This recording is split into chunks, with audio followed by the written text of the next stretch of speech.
Well, less than a minute late. Hello, everyone.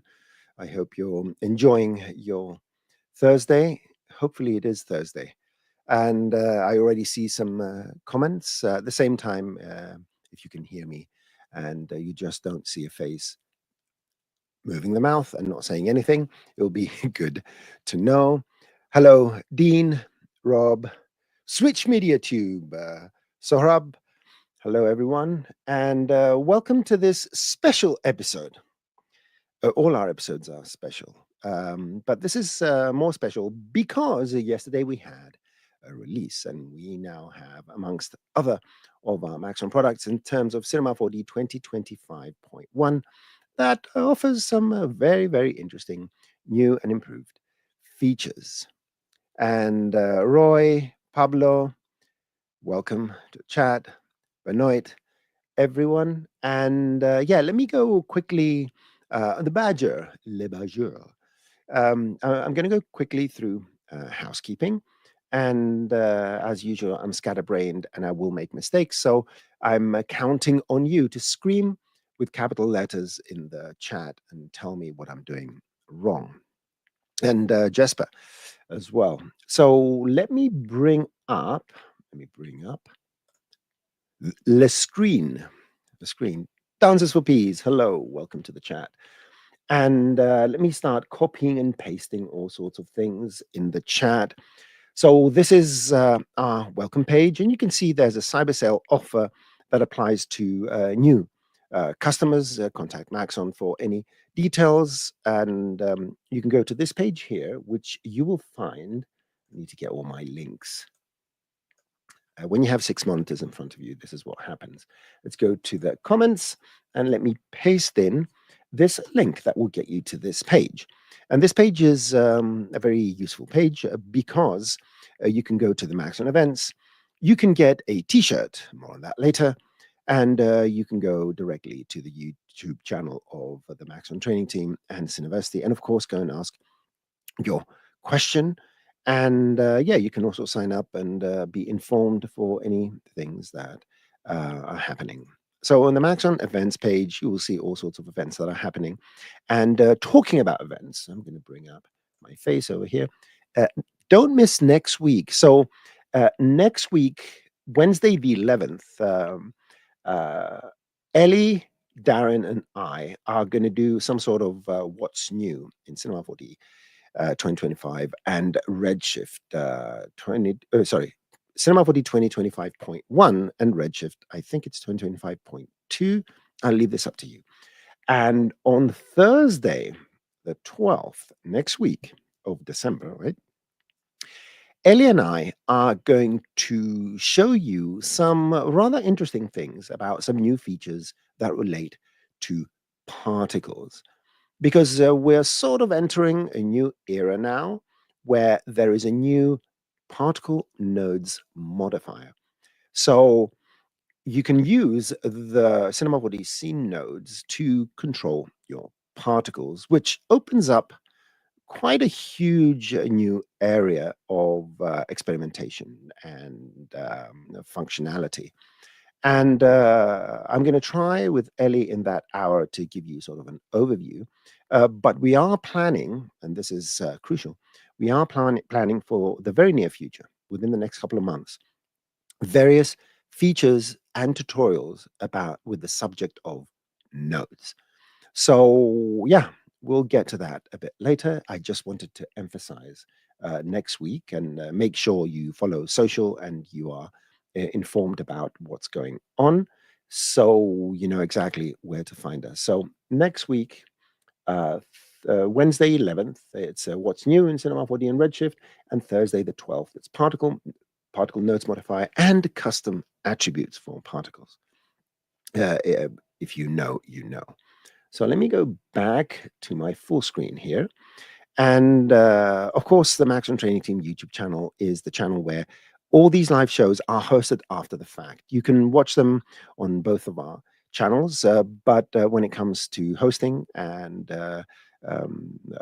Sassy is doing us a great favor of adding the timestamps and providing us with comments. And I do want to go on the record and thank Dr. Sassy for highlighting a slight mistake I did last week when a user asked to how to control cloners by index ID. And that's why we need Dr. Sassy always in our side next to us, because he will catch anything we miss and point it out. And it gave me the opportunity to make a quick tip. Last week's quick tip was about that. So from deep in my heart, I thank Dr. Sassy for supporting us with his immense knowledge on more than Cinema 4D, I promise you that. So back to this Maxon YouTube channel, where the content is, well, too much to handle. You could retire now and just watch Maxon videos on the Maxon YouTube channel and enjoy the rest of your life with knowledge and entertainment. And of course, the best digital sculpting software in the industry being ZBrush. Please do yourselves a favor and go to the Maxon ZBrush YouTube channel and learn how to use it. Now available for the iPad. You can be artists sitting in your couch or wherever else you like to enjoy sitting.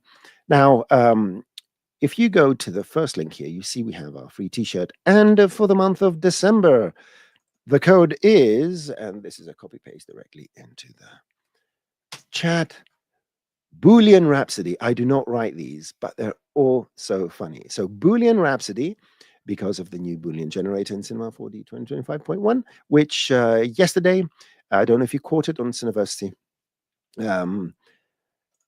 we published two tutorials, one about the Boolean and one about a new function in the inverse kinematics tag that allows for extremely simple setups for robots and mechanical rigging, something that required clamps and stuff like that in the past. So go watch those tutorials. They're available for anyone that has a subscription. Excellent. And of course, talking about Cineversity, here it is, Kinematic Limbings, how to rig robots.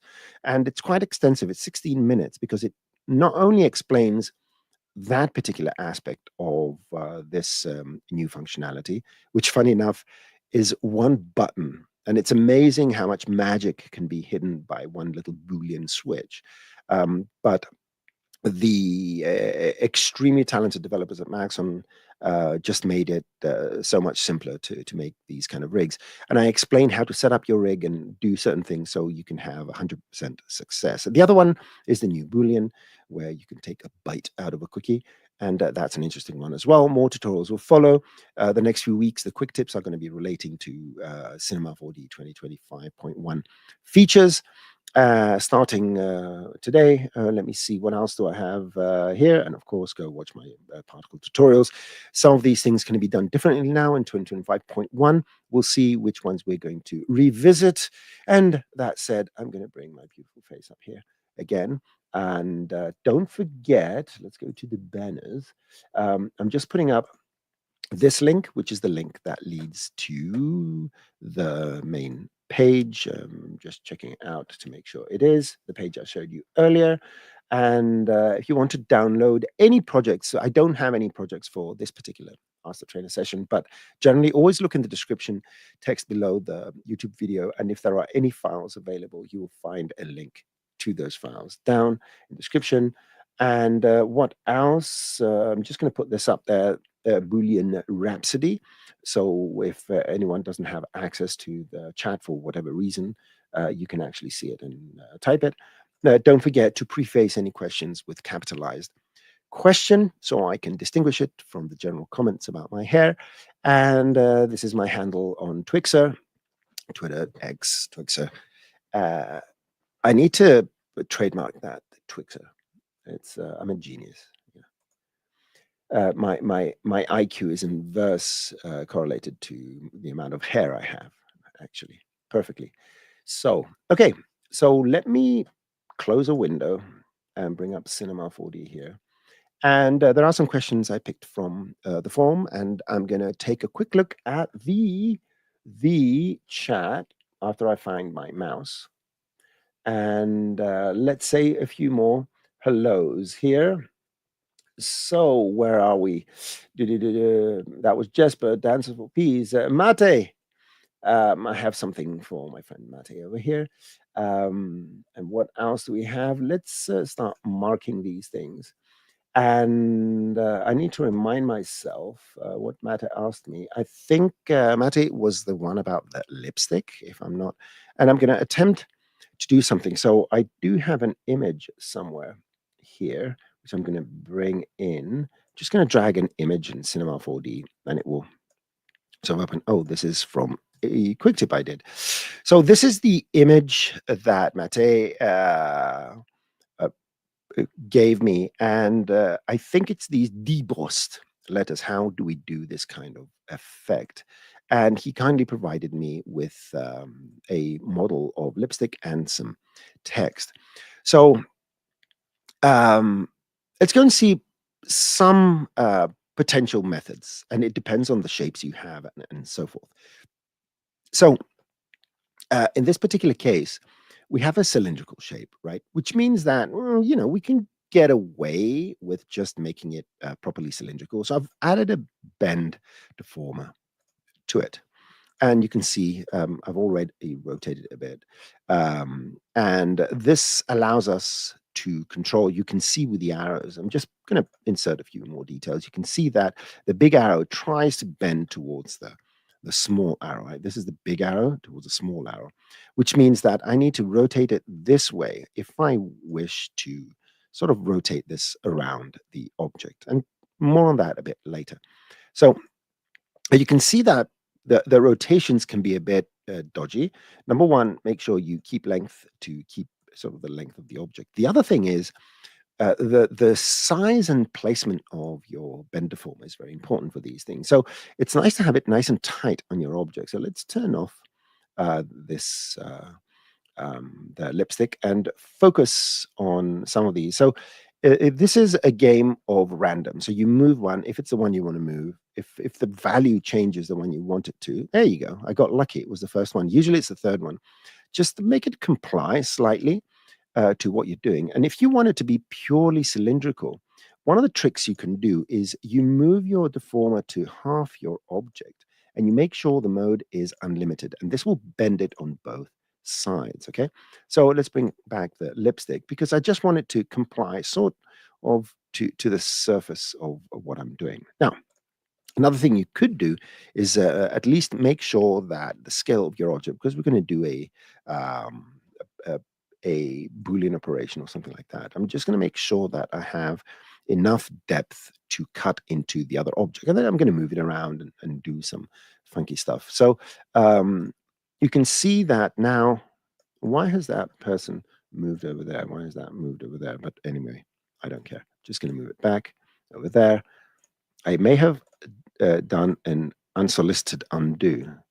There we go. So just make it like this. Let's put it here. Let's bend it a bit more.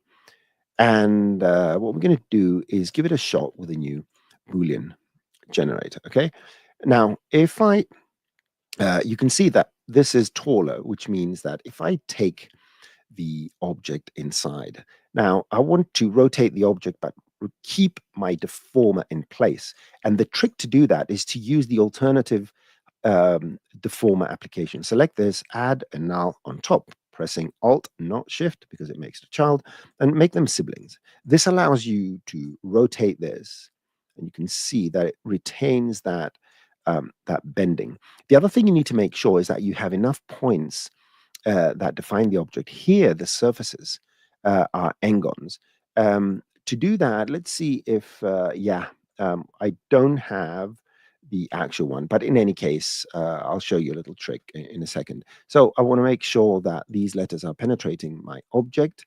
You can see they're going inside. And let's now try the new Boolean generator, which is called Boolean.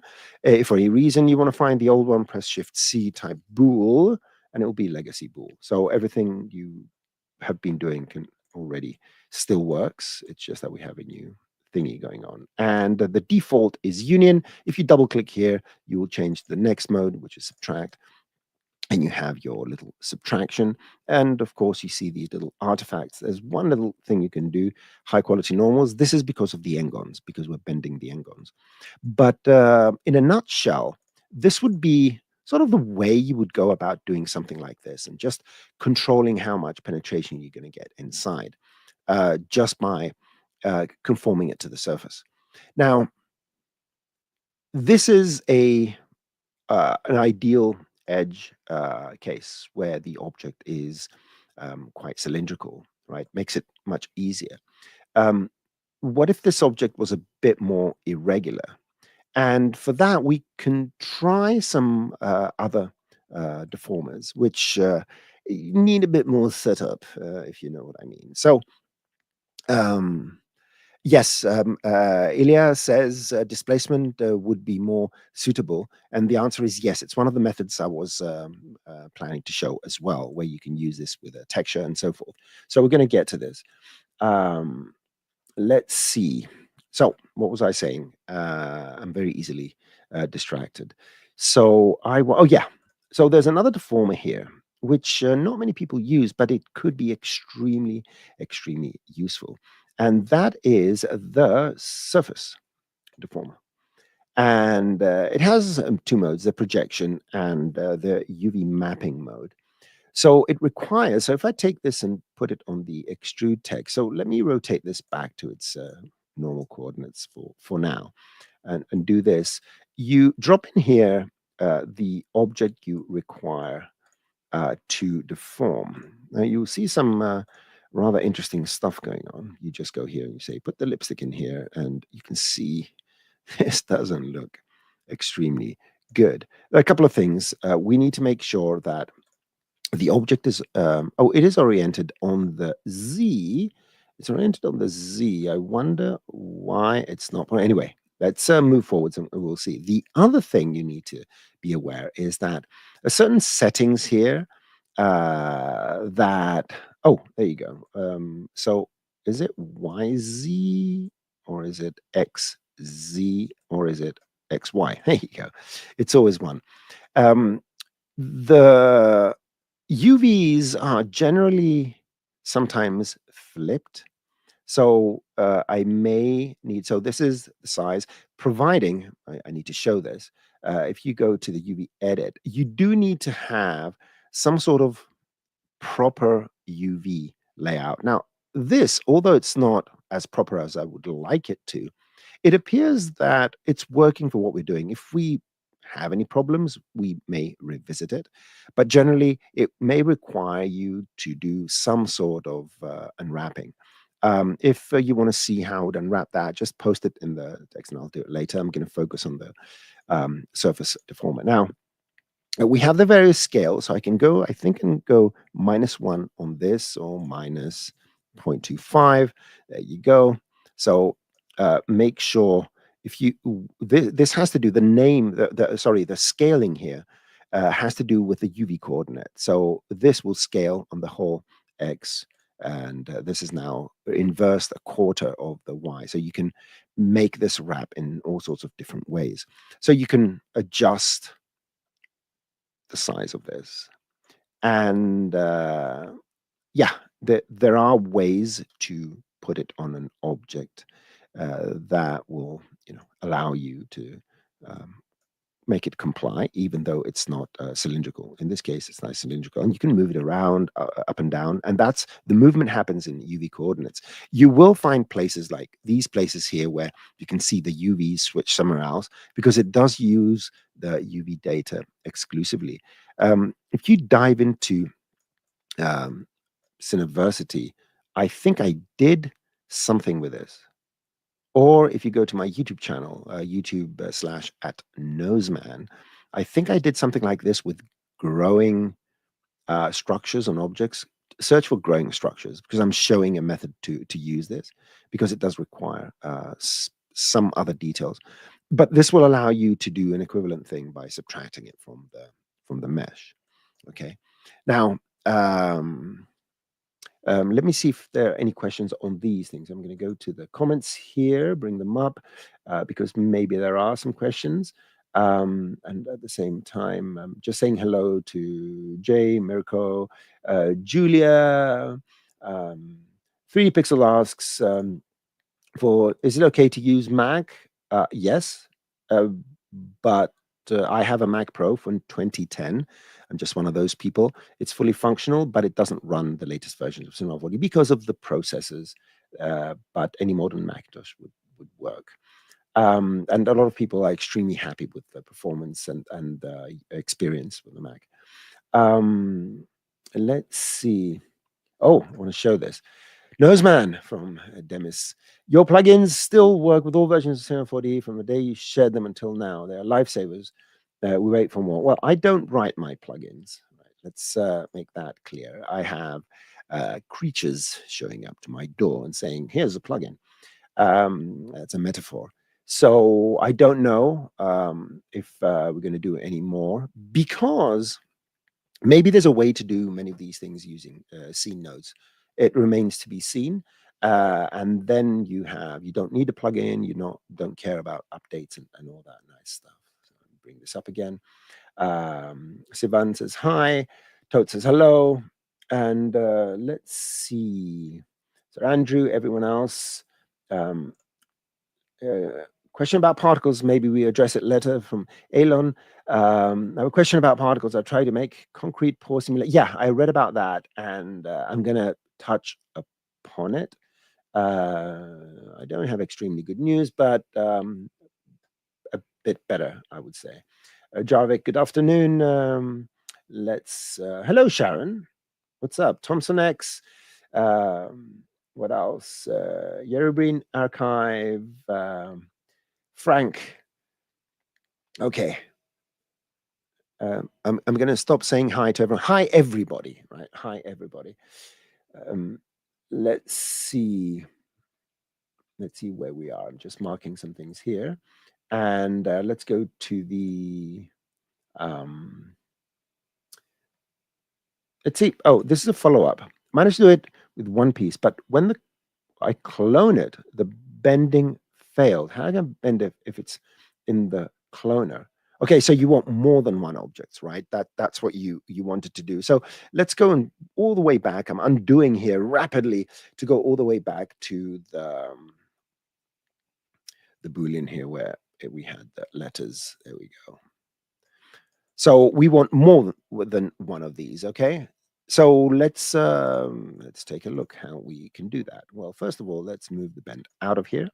Let's create a few of these copies, because I assume you tried to copy it with the bend. That will work for certain things, but let's create a cloner here. Let's see Z1, and let's say we have 3 here, and they're very close. So let's assume this is what I'm trying to bend. Well, you just bend this again. Let's put it in null. Go here, and here it is. So this will produce the same result. You treat this as a single object. Now, talking about object, I really, really want to talk about this. Do we have text splines here? Let me write something. Now, I did a tutorial, but it's very important to remember a few things about text extrusions and about deforming. All right, so I'm going to put it on Z. So let's assume I want to extrude this. Okay, sorry, I want to bend this. All right, and again, I want to bend the long arrow towards the short arrow. So this would be the bend. Put it under a null and drag it and put it here. Let's go here and do that. There we go. It goes backwards as I expected it to. I told you I'm a genius. So, or very lucky. Sometimes it's indistinguishable which one of the two applies. So you can see the problems we're getting here is that deformers by definition make it a bit shallow. Oops, not the size, but the extrude offset. Okay, a deformer moves points. That's what it does. If there are no points, then look at this, for example. This here bends as a one straight line because it just moves one of the 2 points. You can see that's it. And the more you bend it, the more you're going to have issues with your n-gons. So we need to create a situation where all these points are available on all surfaces that are going to be deformed. And you need to do that in a couple of places. In the text spline, you have to go down here to the spline, this little thing, and use something like natural. My favorite is subdivided. Now, subdivided uses a different parameter for the rounding parts, which is the same as adaptive, and it will be the angle, and a different for the straight line. So you can control how many subdivisions, and I think I made it a bit too small, 3. If you drag it, it may go to 0, and then it needs a bit of time to recover. So that's number 1. You need all those little lines. And you can see now this bends nicely. Look at that. Now, the other thing is that the n-gons, they appear good, and you won't have many problems, especially if you go and you use an angle and area weighted, but still, you can see those lines. An n-gon is still a bit of, you know, a headache for these kind of things. So make this invisible. What you could do is change, and this happens in the extrude, in the caps, the tessellation of your caps. So you can use something like a regular grid, and you can do a quad dominant, and you can make this 3, for example, and now you get all these things. You can use Delony, you can use all that, but this is now enough to create a model that bends without any artifacts. And you can actually do some extreme bending now because there's enough topology to support that, okay? And if you're not happy, you just increase your various segments. But look at that, everything is bending nicely. So remember to do that before you do any deformations. But this is how you would do it with a cloner. Now, if you have a bit more complex hierarchies under here and directly they don't work, just don't forget to go and add a connect object, make sure that you don't have weld on it, and there you go. So it will treat all this as one object. If you make this editable, you will see it's just one single mesh, and internally this is what happens. So this will be. So let's talk a bit about, and I know, taking up nearly half the show, but I think it's a very interesting subject. We could do this with some sort of deformation. And what I'm going to do here is let's remove this and remove that. Just leave the model here and do it at render time, or sometimes not render time. Sometimes you can actually do it using a displacer, right? So go to your, and it's the same process if you do it in Redshift. So you can get a displacer, and it asks you what you want to displace. I don't know. Let's go and make. What shall I make? I'm going to go and make some tiles, and I think they're in the surfaces tiles, the old class. And you can see that providing you have enough subdivision, and if you want that enough subdivision, what you can do is put this under a subdivision surface object, and let's put it under null and drag it here. So now you have much better fidelity. And internally, when you do displacements in Redshift, this is what it does. It subdivides, and it then moves things around. So this is a way to do it. Just create a black and white image with your text and do the tiling and all that kind of stuff. And it's interesting that you can place it like a material and then use it.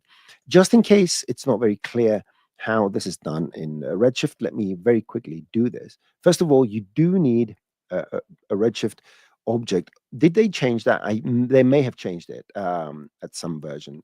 You just override the geometry and make sure you have tessellation on and displacement enabled. Okay, so what this does is similar to Cinema 4D's render time subdivision that used to happen with the, I need to remember what it was called. It's such a long time since I've used this. So if you create a material, a standard Cinema 4D material, in the displacement over here, you can see it's got sub-polygon displacement, and it allows you to subdivide, right? This happens at render time. This is exactly the same as Redshift doing the subdivision. And you just create a Redshift material, apply it to this, and again, make sure that you have this set with the appropriate settings, and you do a displacement. There you go. And the displacement, because it creates a normal anyway, you put it here, and let's just drive it with some tiles and see what happens.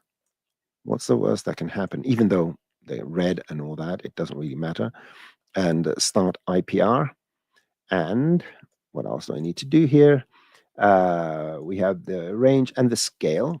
Let's increase the scale, and your maximum displacement needs to be as large as whatever, at least as large as your scale. So I'm going to make it 50 max. And where am I failing now? This should be as simple as this. I'm definitely doing a mistake here, but we'll find out. Let's try a different method of rendering. Click on that. Oh yeah, I need to turn this off and turn this on. Don't forget about that. There you go. And let me see what I have here. I have geometry, I have displacement, displacement scale. Did I apply the material? I didn't put it in the, oh, I put it in the bump map. Holy moly. Thank you very much. Displacement. Well, we're all human. This happens. Are we? So thank you very much. Let me call out Dean. Thank you very much.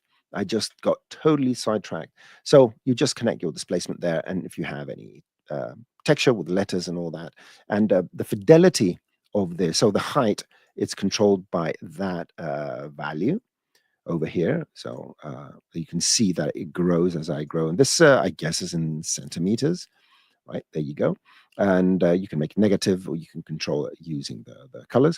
And the subdivision level is controlled over here, where how many um, maximum subdivision is 6, and it has adaptive and all that. But you can control it to a great degree to get better fidelity. So that will be the displacement method. And again, thank you very much, Dean, for awakening me from my mistake. So that will be pretty much, a collection of ideas of how you would do something like that. Okay, so let's see. There's one here I'm going to test. Is there a way to change the axis location on a clone object so that when you use a scale parameter, it scales from the base rather than the middle of the object? It's wherever the axis of the object is. So let me go back to my startup layout. So a cube or any primitive, because the axis is in the middle, it's just going to scale it from the middle. But if you still want it to be a procedural object, what you could do is get a null, move it down, right? Let's move it down there and put this into a cloner. And what this should do, if I use a plane effector with scale on, scale, and a uniform scale, it should scale from the base. As you can see, it's scaling from the base. So that will be the way you would do this. If you don't want the primitive to be a mesh object. If it is a mesh object, you can remove this and make it editable. You can always move the axes using this little button, the axes, move it down and turn it off, put it here, and this is going to do an equivalent thing from the base. So that's how you would do that. Okay. Displacement more suitable, yes, and we showed that. And let's go down a bit. New Boolean, yes, it is a very good piece of technology. The projection deformer projects from a point, and as far as I know, we don't have spherical projection. I don't know if we can project in the opposite direction. Maybe, yeah. Do an experiment and tell me what happens. So, good question from Totes. Does each method to create the recessed text have different consequences regarding rendering times? Although technically it may, the differences are going to be rather trivial, excluding the displacer method. So if you're using modeling methods, to do that, the mesh is the mesh, right? The only addition to render time would be if your mesh is made of glass and it's got a lot of reflections, and now you have more topology and more reflections happening and more refractions happening. Yeah, but in terms of the general concept, doing a Boolean and rendering a mesh doesn't have any meaningful impact. With a displacement method, it's different because it subdivides the model. And depending on how much subdivision you have, how many of these displacements you have, and so forth, then you may have differences. And again, it has to do with the types of materials you use and so forth. So depending on the method, you may have either very little to significant, and it all depends on the situation. Okay, let's see. The feather system has an issue where if you make some rotation spline, the spline suffers some kind of distortion, you'll have to contact me on Twixer and send me a very simplified file, just a simple line with one feather all that, because yeah, in order to address that. Let's see. Yeah, James, the new Boolean script, I still find it hard to bevel and make the intersected edges rounded.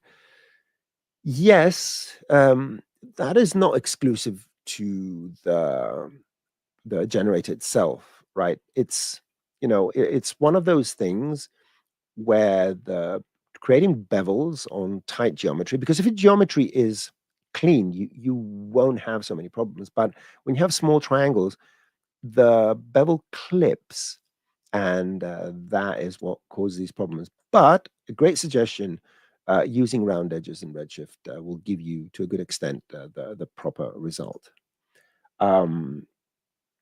Yeah, Deloni.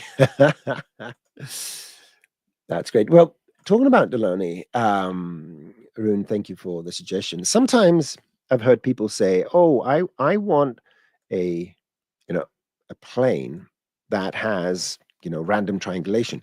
Well, a quick shortcut is to create a rectangle and extrude it with 0 length, and just go to caps and add Deloni. Just make sure that it has enough subdivision segments. So you go to uniform, and there you have it. So you can make this editable, and you have this, and you can you can increase the number here.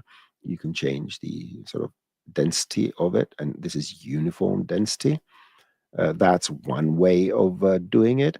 Another way would be, which sometimes I use, you can actually use your right, what I'm going to do is I'm going to get a plane for this, because I do want some polygons here. All right, let's have some polygons. And what you could do is do a polygon reduction. And the polygon reduction, in its attempt to reduce it, will create triangles. So again, you could you can increase these. It's going to take a few milliseconds, and you can sort of play around with these numbers and see what happens with this sort of triangulation. So if this is what you require, there are a couple of ways you can use. Okay, so where am I? Where was I? I just want to show it. I don't hide from my mistakes. I had the displacement connected to the bump. So right, linear drift. How to map one texture on a cube completely wrapped around the whole thing and not mapped, tiled on its face. One map around the whole thing. This is it. It has to be the material that does that, right? But my challenge is, try and draw that. How would it look? Or try and get some wallpaper or some wrapping paper and wrap it in a way that it's seamless. If it's seamless what you want, otherwise you can just use UVW coordinates. Depending on what exactly you mean, the answer could be very, very different. So hit us on the forum or hit me on Twixer with some sort of example of what you're trying to do, and we can address this in the future. You're welcome. Okay. This is a good one. How do you sculpt the face? Banu, let me put my face up here. If I could sculpt a face, I'd be doing it all day. I cannot sculpt a face to save my life. If someone says, if you sculpt a face, we're going to give you trillions of dollars, I can't do it. So go watch the ZBrush tutorials and contact the ZBrush team, and maybe they can give you some tips. And go and check out traditional sculpting. That's where my problem is. I know how to push and pull points. Nose you pull, eyes you sort of push, and you do that kind of stuff. But I can't create a proper looking face. I do not understand the anatomy of a face or anything like that. So traditional sculpting is the way to go. Okay. Let's see this one. I don't know what it says. Not to interrupt. Well, you interrupted already. I was having trouble exporting an animated model into GLTF file. So if I was able to do a workaround, but I still lost texture, color, and all that. The GLTF will do what the GLTF will do. I haven't had use for it because I don't know where people use GLTFs. So this is unfortunately one of my blind spots, where certain industries that use some very specific things, I'm not very well aware of that specific industry and what their requirements would be. So I, I wouldn't know what the answer would be. What we lost texture, color, and the animation after the export. Um, well, pointed in my direction. Thank you, tech support. Yeah, it maybe. But what I would do is, if I had a file, and then I would ask other people inside Maxon that sort of do this, because these are two very different formats, right? Not everything is transferable from one format to the other. So if you can contact me and on Twixer and send me something, but simple. Don't send me any production files and all that. So I can see what it is. Maybe move it forwards. I'm sorry for not being able to answer your question. Um, and yeah, just contact me. Let's see. We looked at the cube. Oh, a tabletop, and you want the whole thing made of wood? I mean, is it a wood texture, like an image, or is it a wood made out of noises? Again, those two things make a difference. Otherwise, you just drop any noise on something, and because these are spatial noises, they will map properly. And I mean, it's a good opportunity to quickly show this with a very simple example. Here's my tabletop, and that's the limit of my ability to do these things. Let's go and get some wood. Oh, by the way, 2025.1. There are two new buttons here. Two new buttons here. One is this. This, you press it, and it will give you a list of all Redshift materials that exist in your asset browser. Just like that.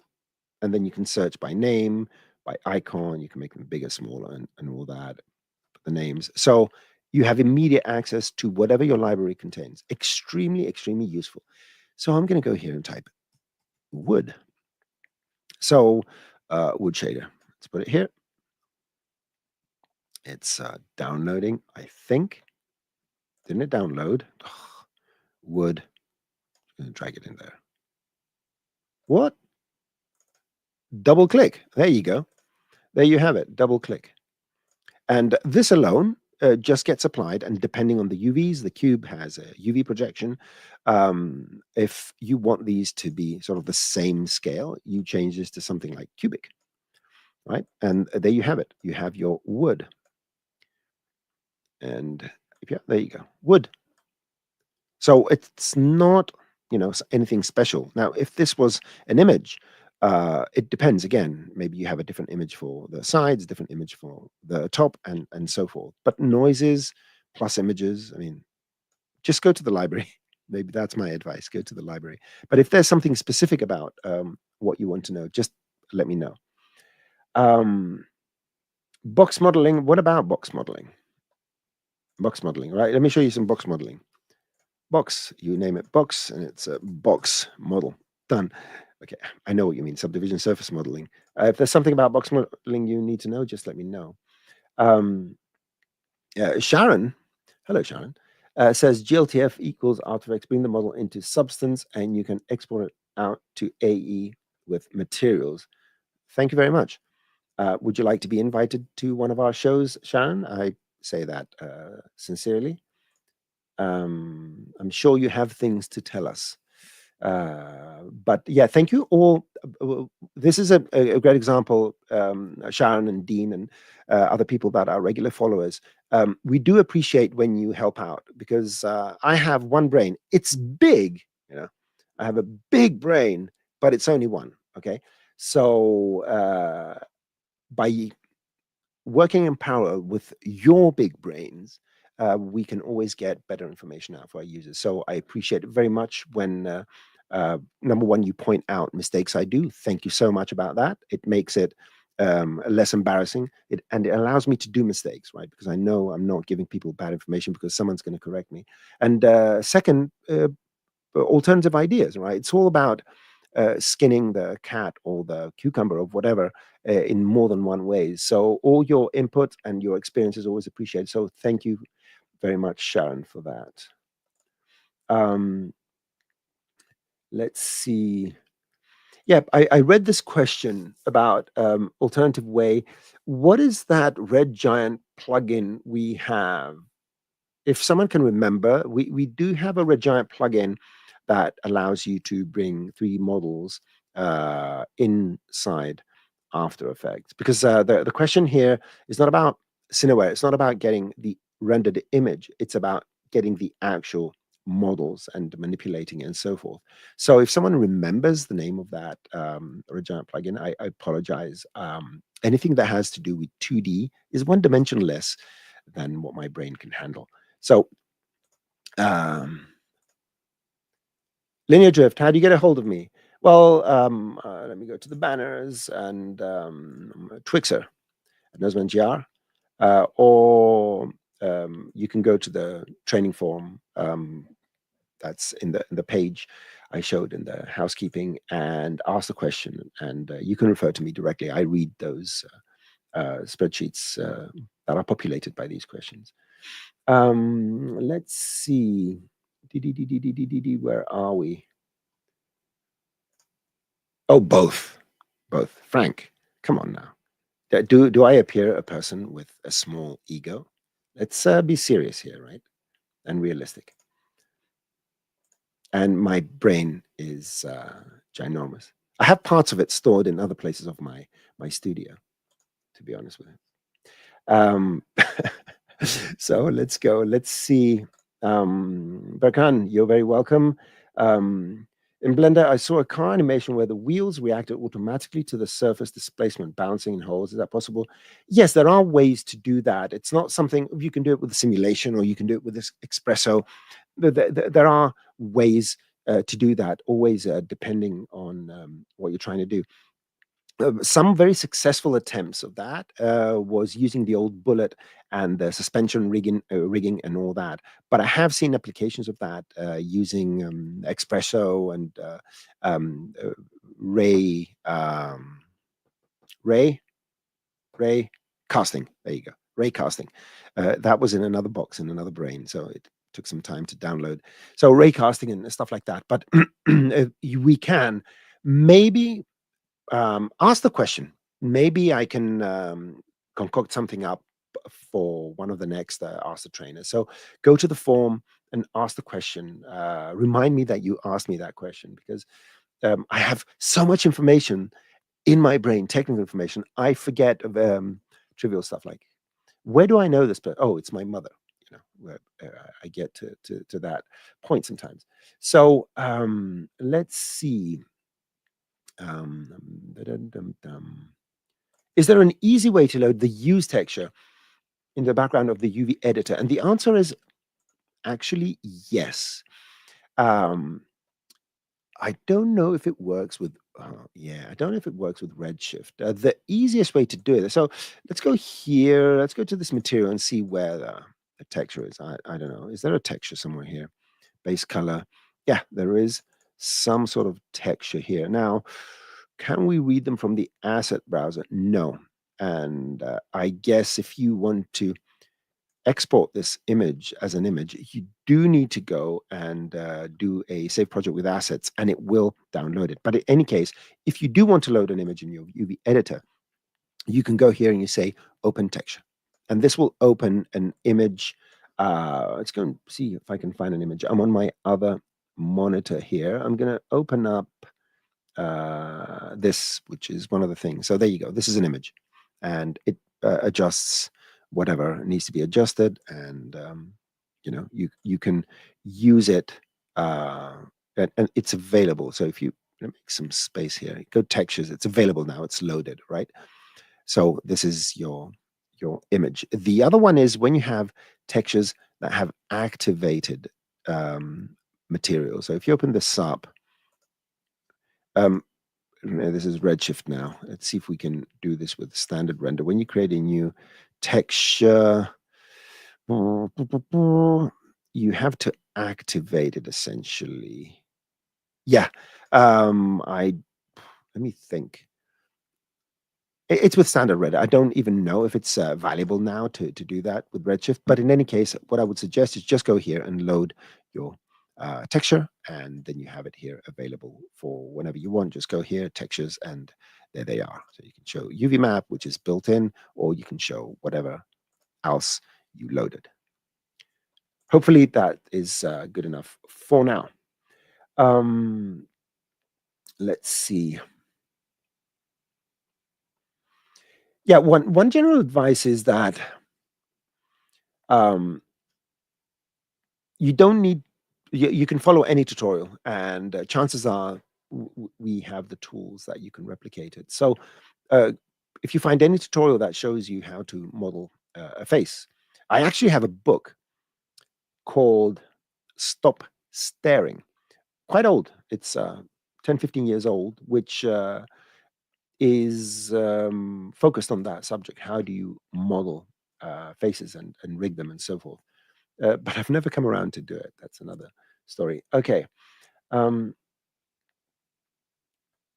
Okay. Good question, Matteo. Super interested in new Xref or USD workflows. I don't use USD, so I can only talk about the new Xref. And basically, Xrefs is quite an old technology in Cinema 4D. So, if in case you didn't know, you can have any sort of any object, any. Let's go and just create a scene here. Let's go and turn this off, and let's go models, example scenes, and let's get some sort of scene here. Something interesting. Right. Let's get this. I don't even know what this does. Right. So we have this scene, which does absolutely nothing. And do I have, yeah, I have cameras and lights and all that. Okay, let's take this scene here. And let's go and save it. Okay, so I'm going to save it in that folder as 123. I've just saved it as 123. Now, if you can have another scene, what you could do with this is you can go and create what's called an Xref. Right, you just add an Xref, and that Xref you can load that 123 scene, right? And it looks all the same, but essentially it's just a proxy. So you can go to this and you can open for edit, move something. Let's move one of these. Oh, this is something else.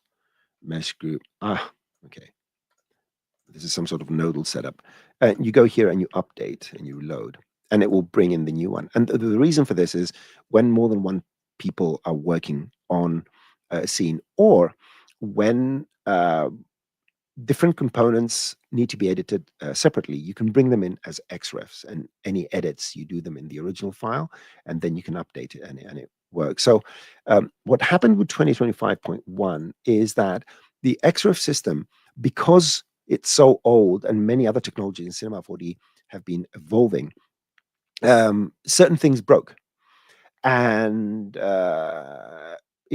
it came to the radar of development lately that it was becoming very difficult. People are still using them. Jean Erduman, that does all these character animations, and many others, Fuchs and Vogel, and so forth. Great studios and artists have been using them, but you had to be very careful about how to use certain things about them. And yeah, a group of people jumped in to the technology and said, okay, let's try and fix everything that needs to be fixed, so it's up to date with the expectations. And that's what they did. So Yeah, this is something that you can use it if you want. And now, generally, we can say it works and doesn't have any sort of dangerous implications. There was also an issue if you had Xrefs on a network drive for certain security reasons, because it has to check if the file has updated, because it's supposed to be one of the supposed uses to work in a collaborative environment.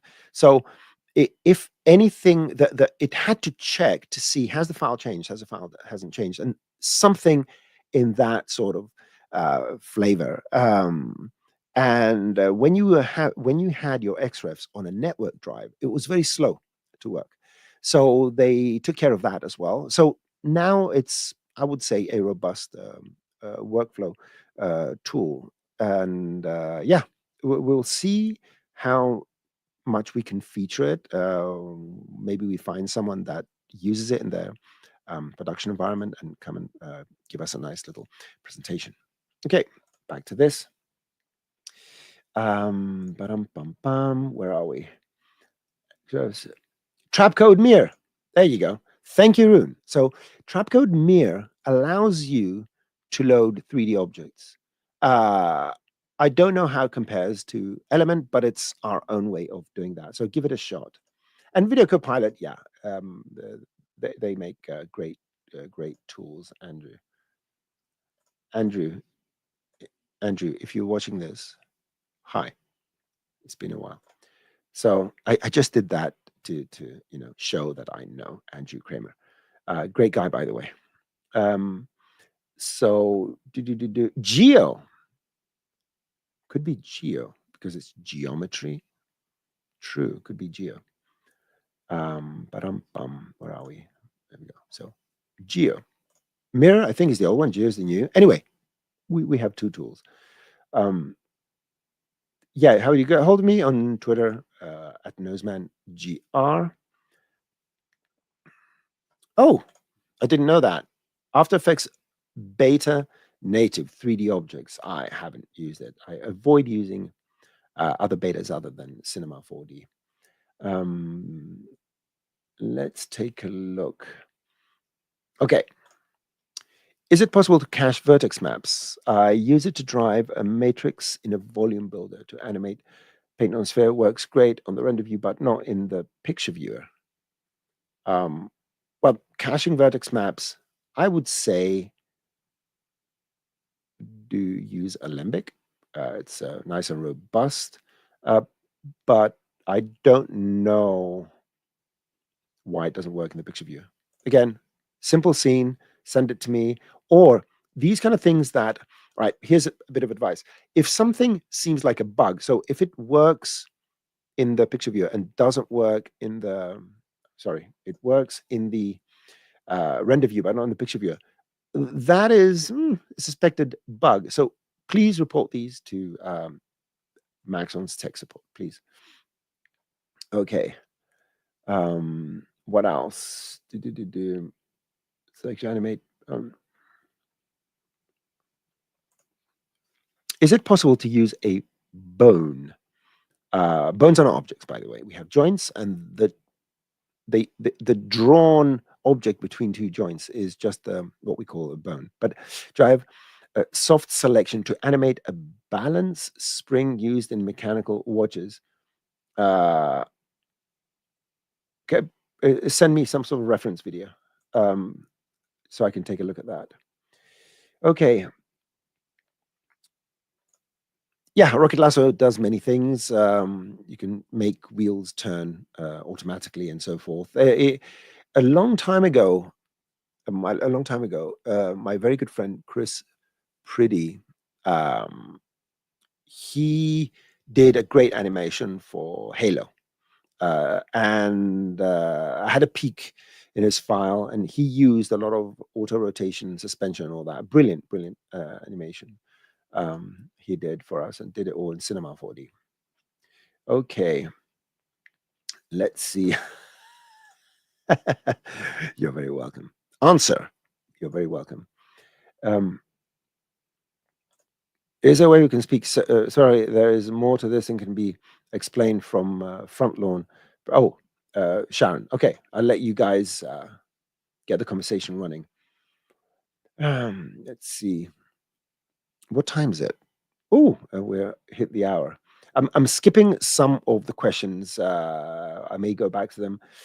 Um, is there a way to assign materials for the bevel edge generating from using bevel deformer? Oh my, that's a good one. I may have forgotten. Let's test it. So let's make a cube. Let's get a bevel deformer. Bevel. Why can I never find the bevel? Because I was right over it. That's why I can't find the bevel deformer. So let's extend this. And so we're doing this. We don't have. Yeah, I thought they added selections. A separate one here. Not, I would say, not with a cube. If it's a, if it's an editable object, what do we have here? We have this. That's a good question. That's a good question. I don't know how to answer that. Maybe Dr. Sassi will have some insight on this. Yeah, I don't know how to answer that. I apologize for that. I can't think of something right now. Twixer, it's Twitter, but because it's called X now, I call it Twixer. So I cover both bases with one word without saying X, formerly known as Twitter. See, that's quite long. So find me on Twitter at NosemanGR. Let's quickly go here just to make sure that everyone knows that, and send me a direct message or use the form. We don't force people to use social media, but you can go to the online form and write your question, and maybe give us a link or something like that. Okay. Well, more questions coming in. Yeah, that was the answer. So if you don't have Twitter, you can use the form, please. And just remind me that you talk to me on the show. Alembic didn't work. That's interesting. Yeah, please send a file to me by some way. You can ask whatever you want. We can't promise any answers, but you can ask anything you want. Let's see. Yep, we're trying, Drake, to give as much information as possible. This was a mix of new and old and mainstream questions.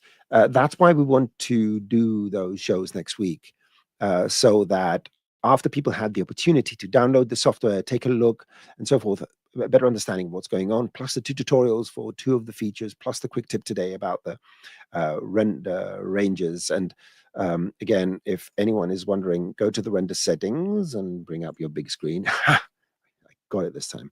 Go to the output, and you will see we have a new mode here called custom frames. And you can use the syntax comma, so you can render specific frames, frame ranges 4 to 6, and frame ranges with a skip frame of 2 using a colon. And when files exist, it will ask you, do you want me to replace everything? Do you want me to skip the existing frames?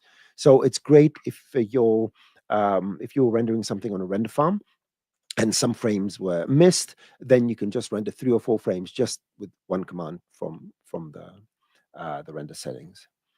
Okay. Okay, I mean, let's get into this. So we are going to show, I'm going to do the 30,000 foot overview of what we have here. So the question is, for anyone that missed the label, what is the, quote, user-defined particle properties mentioned in the 2025.1 features? So actually, I paid Demis to ask this question so I can show off my immense understanding of everything. I'm going to make the screen bigger. Don't worry. I'm just closing things down. I think it's closed. It has a close all, which I always forget every single time. So let's make this bigger. Now, very quickly, if you go to the project settings and go to simulation particles, what you'll see here is that we have this particle properties, the known properties we've had, which you can turn off to save on RAM, and particle custom properties. Now, this allows us to create any type of property for any of these types of data. Now, mind you, it does require a very specific way of working with this, but the design team is working very hard to find ways to make it even easier, because this is a complex topic anyway with custom attributes. But in any case, and you can create various attributes and use them in any way you want. For example, we know that if we create some sort of particle simulation, we have the age, and particles, their age grows by an amount of seconds as they get older, and we can use that to tell the particles, well, when your age, so condition, when your age is greater than 30 frames, then let's turn and go up in global space. So every particle that goes 30 frames now turns and goes up. Fantastic. Now, the properties we use to test all these things are the set properties that particles have, so alignment, angular velocity, color, and so forth. But what if you want your own property, something different? For example, how light something is. You want to do an effect with bubbles, how much pressure there is. Again, if you want to do something like that, what you can do now is you can go either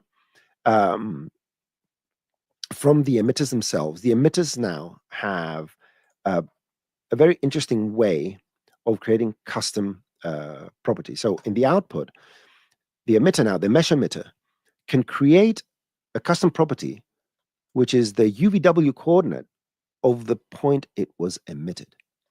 And that means that throughout the particle's life, let's get a mesh. And I won't be able to show anything, but we're going to see these things. I'm just giving you a precursor as to why it's interesting. So let's go to emission and put the geometry here. Okay.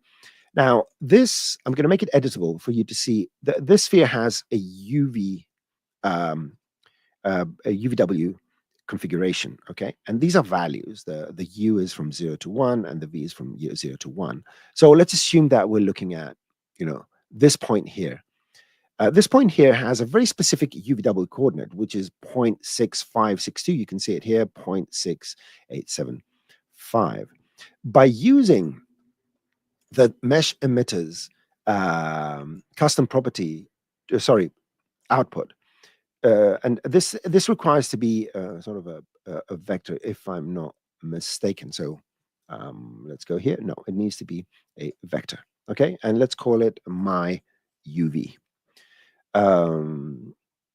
So let's go here again and just select my UV because I changed the name. This means that the particle now, throughout its life, carries with it an extra parameter. And what is great about this is that I can use this, for example, to colorize it with the image that this has. I think I'm going to do something for you. Just to close off the session without you seeing what I'm looking at, I'm going to bring up a scene, which I'm going to show you. Come on, custom attributes. Let's see. So this is a plane with my face on it, right? This will be a very good example of this, right? This is a plane that has a standard material, just a standard material, because I just wanted to see it. So I'm going to hide this, okay? And I'm telling the particles to have my UV custom attribute. And I'm just going to generate these particles and it's going to create particles. There you go. Look at that. What I'm doing then is in the particles, in the shader that I'm shading the particles, what I'm doing is I'm taking the user data of my UV.